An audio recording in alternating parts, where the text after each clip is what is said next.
السلام علیکم ورحمۃ اللہ وبرکاتہ۔ اعوذ باللہ من الشیطان الرجیم، بسم اللہ الرحمن الرحیم۔ ربی اشرح لی صدری ویسر لی امری واحلل عقدۃ من لسانی یفقہوا قولی۔ یہودی خطرے کو مٹانا۔ مدینے میں یہ اسلام کے لیے تیسرا بڑا خطرہ تھا اور سب سے بڑھ کر خطرہ تھا، کیونکہ یہودی دولت میں، تجارت میں، جنگی مہارت میں اربوں میں بڑھ کر تھے۔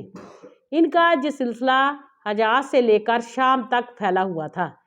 ان کے تاجر بیپاری کاروبار کے سبب سے پورے عرب پر پھیلے ہوئے تھے۔ وہ عرب میں مذہبی روایات، علم و فضل کے لحاظ سے بھی ممتاز سمجھے جاتے تھے۔ مدینے میں اور اس کے پاس کے شہروں میں جتنی بھی آبادیوں میں، ان میں اپنی دولت، وجاہت اور تجارت کی وجہ سے بڑی ہی قوت حاصل تھی ان لوگوں کو، اور ان کی سب سے بڑی سرمایہ داری کے بوجھ کے نیچے دبے ہوئے تھے۔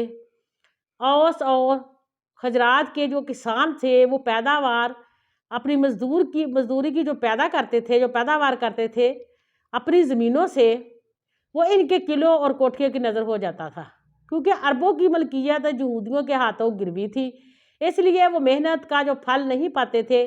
یہودیوں کا ایک قبیلہ جو بنو قینقاع کہلاتا تھا، وہ سونے اور چاندی اور اس طرح کے کاروبار میں بہت ہی مہارت رکھتا تھا اور مدینے کے قریب ہی رہتا تھا۔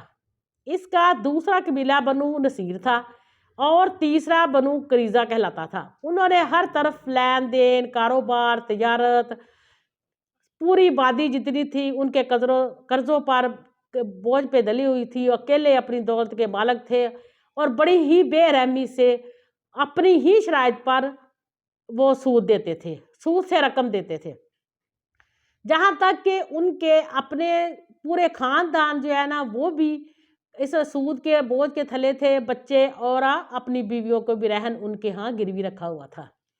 استغفر اللہ، وہی زمانہ جو آج بالکل آپ صلی اللہ علیہ وسلم کی حدیث پوری ہو رہی ہے۔ آج جو ہم مسلمان پیس رہے ہیں، خاص طور پہ پاکستان، کہ ہر کسی کا قرضہ دینا ہے، جو حکومت آتی ہے وہ بھی قرضہ ہی لے کے دوسرے قرضے کو اتارتی ہے، استغفر اللہ۔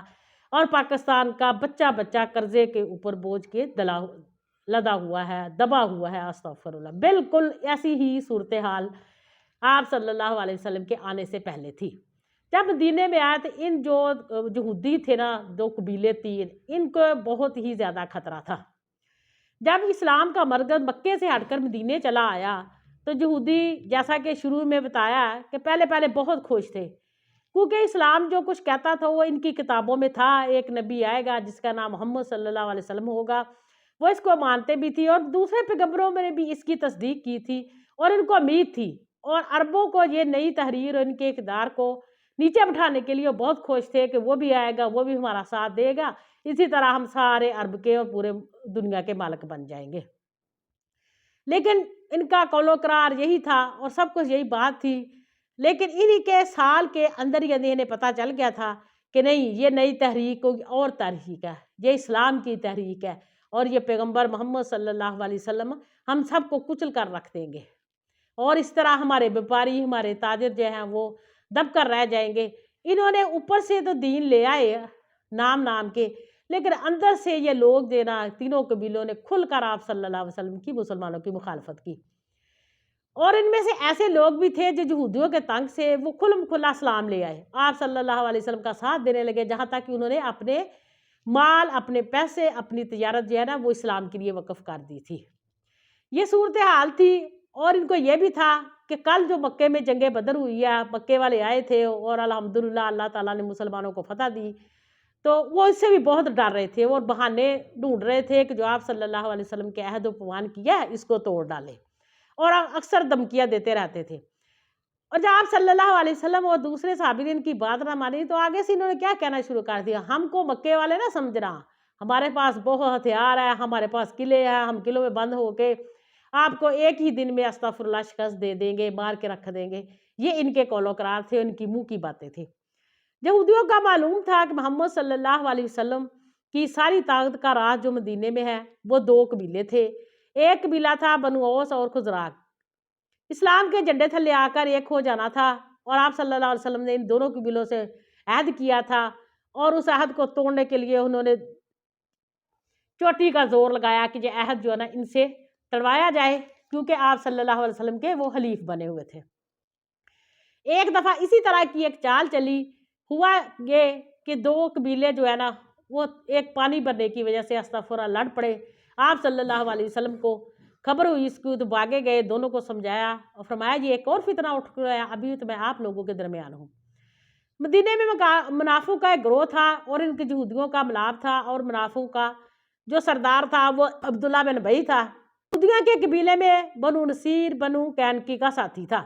یہودیوں کے سب سے زیادہ جو لڑاکا تھا وہ بنو قینقا تھا قبیلہ۔